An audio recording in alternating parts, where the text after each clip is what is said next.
गजब गजब की देश की स्थिति बनती जा रही है। एक भारत को खंड खंड करने में लगा हुआ है, जो कहता है कि 15 मिनट पुलिस हटा लो, हम 25 करोड़ लोग 100 करोड़ को तबाह कर देंगे, बर्बाद कर देंगे, ख़त्म कर देंगे। उसका कहना गलत नहीं है।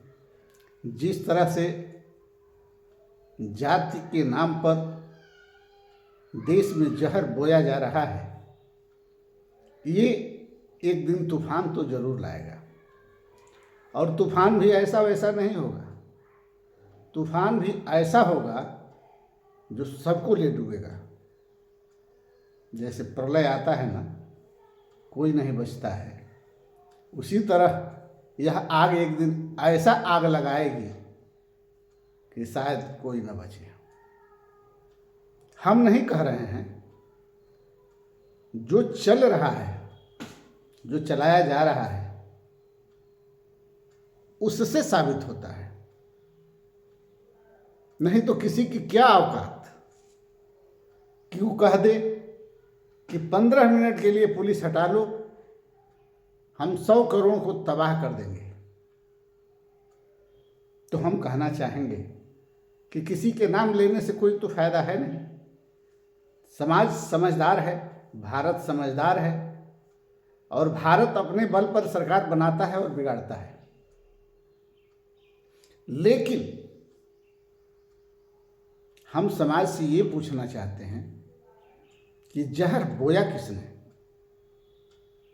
और जब जहर बोया किसी ने तो उसको काटने की तैयारी किसने की? तो क्या इसमें कोई साजिश की बू नहीं आ रही है कि दोनों लोग एक ही पार्टी के लिए काम कर रहे हों, ताकि हम ऐसे करते रहें और हिंदू वोट देते रहें और सरकार बनी रहे? क्या 15 मिनट मांगने वाला सरकार का सपोर्टर नहीं हो सकता है? सरकार का फायदा नहीं कराना चाह रहा है, या क्या उससे सरकार को फायदा नहीं होने वाला है? होने वाला है। जब सरकार को फायदा दिलाने वाला मुसलमान है तो हिंदू तो वोट देगा ही देगा, क्या मुसलमान वोट नहीं देगा? लेकिन जो गणित खेल रहे हैं लोग, यह गणित क्या समाज और देश के लिए अच्छा है? क्या समाज इस दिन बाजार समाज इतना मूर्ख हो चुका है कि इतना सुनने के बाद भी हमारे दो का सपना देख रहा है और दिखाया जा रहा है। एक तरफ हमारे दो का सपना दिखाया जा रहा है, और दूसरी तरफ 15 मिनट मांगा जा रहा है, और तीसरी तरफ 2 बच्चे का फरमान उन पर लागू नहीं हो रहा है। हिंदू बच्चा 1 पैदा करे, 2 पैदा करें, या बाज रह जाएं, निसंतान रह जाएं, संन्यास ले लें, महात्मा बन जाएं, क्या कोई समझ में आ रहा है? नागा बन जाए, प्रवचनकर्ता बन जाए, तरह तरह की व्यवस्था करें और जनसंख्या कम करने का उपाय करें, सरकार का फायदा कराएं, गोली खाएं, उपकरणों का उपयोग करें, पैसा बर्बाद करें, जनसंख्या कम करें, और रोग के माध्यम से, क्लेश के माध्यम से, भीड़ के माध्यम से हिंदुओं को कम किया जाए। परिवार नियोजन भी किया जाए, फिर हिंदुओं को किसी न किसी तरह कम किया जाए, फिर जो हिंदू बचे हैं उन्हें एक्सीडेंट में मार दिया जाए, चाहे ऊपर वाले की बिजली से मरे, चाहे नीचे वाले की बिजली से मरे, चाहे ऊपर वाले के कहर से मरे, चाहे नीचे वाले के कहर से मरे, मरना हिंदू को ही है। तो वो 15 मिनट मांग रहा है और सरकार इस पर विचार नहीं कर रही है, समाज इस पर विचार नहीं कर रहा है। समाज एक और एक से दो बच्चा पैदा करने के लिए समाज दिन रात अस्पतालों का चक्कर लगा रहा है, उससे एक बच्चे दो बच्चे से अधिक पैदा नहीं हो रहा है, और जिसका पैदा हो रहा है उसको सरकार सुख सुविधा नहीं दे रही है। तो 15 मिनट का जो बात है पुलिस हटाने की, क्या ये सत्य नहीं हो सकती है? सत्य हो सकती है ना, क्योंकि हिंदू सिर्फ कमाना जानता है, बच्चा पैदा करना नहीं जानता है। हिंदू गुटखा पान मसाला दारू शराब पीना जानता है, बच्चा पैदा करना नहीं जानता है।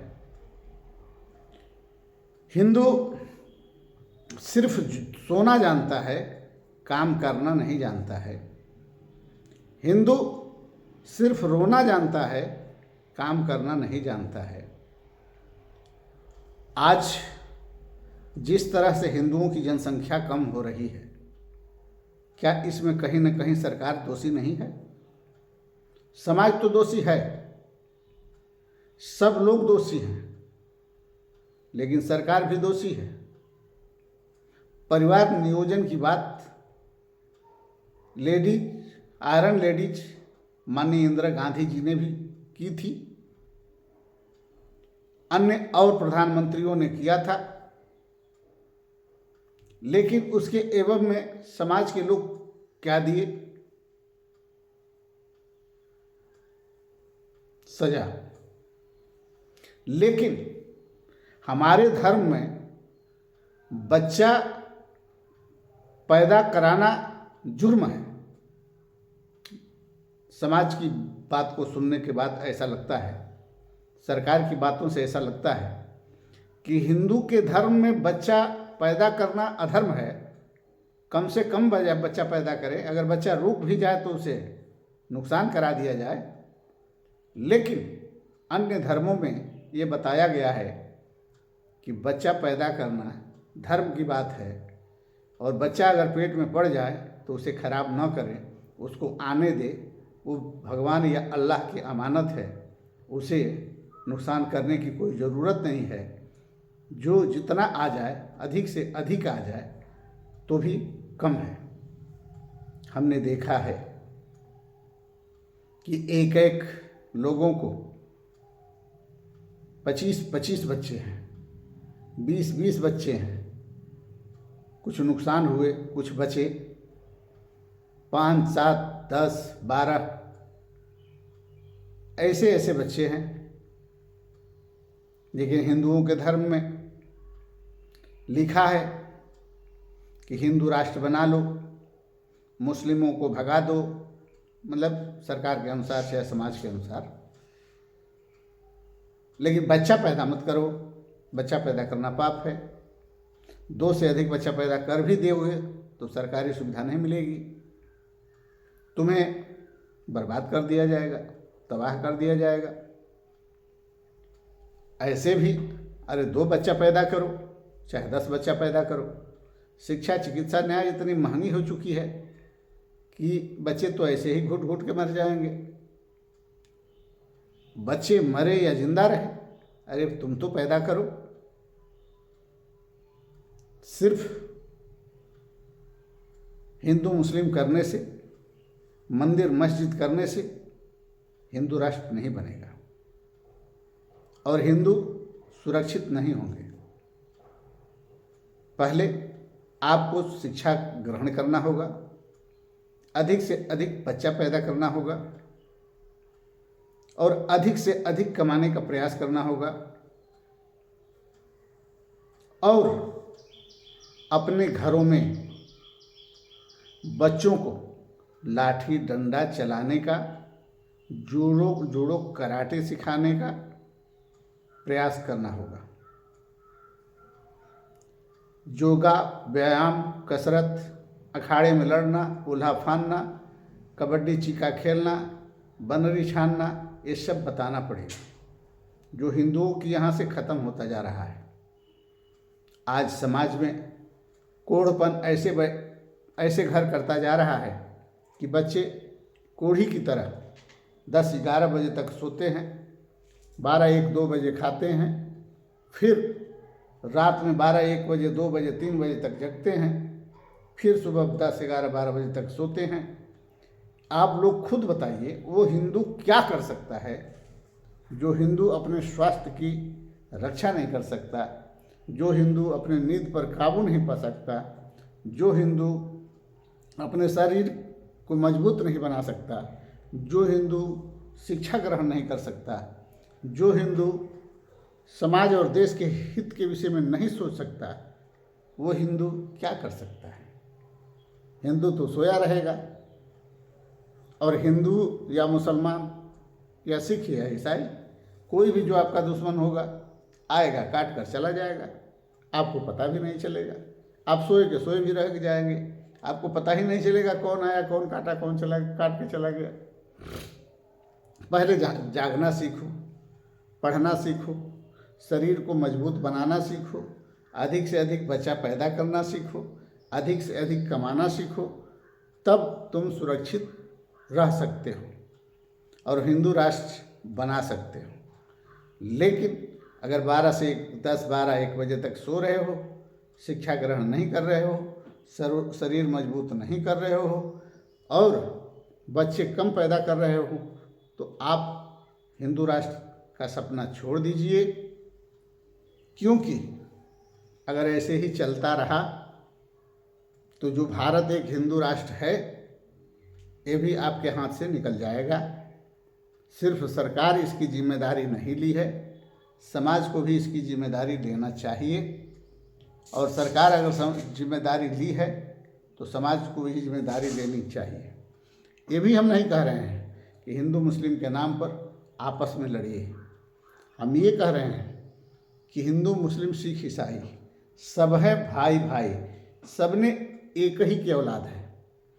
सबको बीच बीच में महात्माओं ने आकर अपने अपने पंथ में परिवर्तित किया है और वो पंथ आज नुकसान कर रहा है। समाज उसके घेरे में इस कदर जल रहा है जैसे आग में गोईठा। आप लोग समझदार हैं, आप लोग बुद्धिजीवी हैं। आईटी सेल के माध्यम से मोबाइल पर भोरे भोरे जो प्रवचन होते हैं उससे आपको बचना है। सरकार की बातों में नहीं आना है, समाज की बातों में नहीं आना है, अपने मन की सोचना है, जल्दी उठना है, पढ़ना है, शौच स्नान करना है, नहाना है, पूजा करना है और पढ़ने जाना है। अगर नौकरी करते हैं नौकरी करना है, अगर व्यापार करते हैं व्यापार करना है, खेती करते हैं खेती करना है, लेकिन किसी को बिगाड़ने का सोचते हुए कुछ भी नहीं करना है। अपनी सुरक्षा के लिए करना है, अपनी व्यवस्था के लिए करना है। कोई किसी का दुश्मन नहीं है। लेकिन इसी तरह आग बोया जाता रहा तो हिंदू शस्त्र विहीन है, मुस्लिम शस्त्र युक्त है। सारे धर्म के लोग कहीं न कहीं से अपने घर में लाठी डंडा तलवार छुरा छुरी चाकू सब कुछ रखते हैं। एक हिंदू ही ऐसा इंसान है जो सिर्फ फहसुल से काम चलाता है, वो भी आलू बैगन गोभी पात गोभी भिंडी ये सब काटने के लिए रखता है फांसुल फांसुल, इससे अधिक वो कुछ भी नहीं रखता है। और जो कुछ लोग हथियार रखते हैं जैसे कांटा, बंदूक या रिवाल्वर, क्योंकि हिंदुओं को तो लाइसेंस भी नहीं मिलता है ना। सरकार की बहुत बड़ी बड़ी विडंबना है, सरकार हिंदुओं को जल्दी शस्त्र लाइसेंस भी नहीं देती है। अब उसको भी इतना महंगा कर दी है कि आप सोच के हैरान हो जाएंगे। दलाल के माध्यम से कराएंगे तो दलाले 2-3 लाख खा जाएगा, डीएम साहब को अलग चाहिए, सरकार को अलग चाहिए, और शस्त्र भी महंगा हो गया। हम करीब 2007-08 में शस्त्र लाइसेंस के लिए हमने गाजीपुर डाला था। उस समय मायावती जी की सरकार थी और उस समय राजकुमार गौतम जी विधायक थे जमानिया के, और ऋतु महेश्वरी वहाँ की डीएम थी। हमने दौड़ धूप कर बड़ी परिश्रम किया, मेहनत करके अपना कागज डीएम ऑफिस तक पहुँचाया। लोगों ने कहा कि जिला अध्यक्ष से मिल लीजिए। उस समय जिला अध्यक्ष गुलाब राम थे। उन्होंने कहा कि हिंदू क्षत्रिय ब्राह्मण का काम नहीं होगा। हम बहुत निराश होकर फिर राजकुमार गौतम जी के यहाँ गए कि भाई ठाकुर हैं, हो सकता है ठाकुरों की बात सुने, हो सकता है हिंदुओं की बात सुने और हमारा काम करा दें। तो उन्होंने कहा कि देखो भाई, मायावती जी की सरकार है और गुलाब राम जिला अध्यक्ष हैं, उनसे आप कहिएंगे तभी होगा। फिर हमने सोचा कि हम तो मिल के आ ही गए हैं, तो हम गए डीएम कार्यालय, डीएम साहब से मिला। डीएम साहब ने कहा कि आप कार्यालय में जाइए, कागज़ भिजवा दीजिए। जब हम कार्यालय में गए तो उन्होंने कहा कि हम कागज़ भेज देंगे, आप जाइए। आज तक शस्त्र लाइसेंस नहीं बना, हम बहुत परेशान हैं। तो हम इसको क्या कहें, सारी सरकार वैसी है, सारे लोग वैसे हैं। चाहे सरकार